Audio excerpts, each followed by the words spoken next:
Second year pathology topic है sterilisation. बहुत ज़्यादा इंपॉर्टेंट टॉपिक है। पिछले कई सालों से रिपीटेडली ये क्वेश्चन 20 मार्क्स के लिए पूछा जा रहा था और सीबीडीसी से ये जो पेपर पैटर्न चेंज हुआ है तब से ये 10 मार्क्स के लिए पूछा जाता है। तो आप समझ सकते हैं कितना ज़्यादा इंपॉर्टेंट टॉपिक है।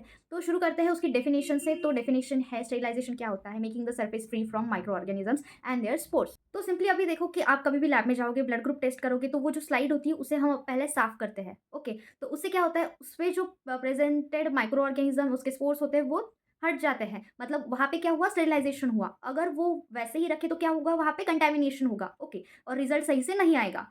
तो ये हो गया स्टेरिलाइजेशन। तो ये स्टेरिलाइजेशन करता कौन है? दो तरह के एजेंट होते हैं, physical agent and chemical agent. तो फिजिकल एजेंट में आता है dry heat, moist heat, then radiation, filtration. उसके बाद है ड्राई हीट में पहला है सबसे important hot air oven, 5 marks की शॉर्ट नोट आती है इस पे। उसके बाद फ्लेमिंग या फिर इंसिनरेशन, इससे भी होता है। सन एनर्जी, जो डायरेक्ट सन एनर्जी होती है उससे भी स्टेरिलाइजेशन होता है। देन मॉइस्ट हीट में आता है boiling, steam above atmospheric pressure, steam below atmospheric pressure. And radiation में ionising radiation, non ionising radiation. And filtration में कैंडल्स है, मेम्ब्रेन्स है। उसके बाद सेकंड है केमिकल एजेंट, जिसमें आता है alcohol, phenols, dyes, hydrogen peroxide. ये है एजेंट, स्टेरिलाइजिंग एजेंट जो कि स्टेरिलाइजेशन में हेल्प करते हैं।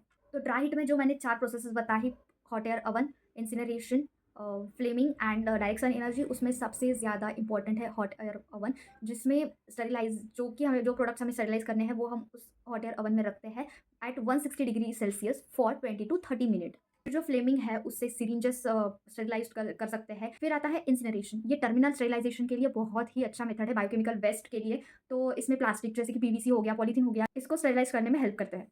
अब मॉइस्ट हीट में सबसे ज़्यादा इंपॉर्टेंट है ऑटोक्लेव। ऑटोक्लेव पे भी 5 मार्क्स की शॉर्ट नोट लिखनी पड़ती है।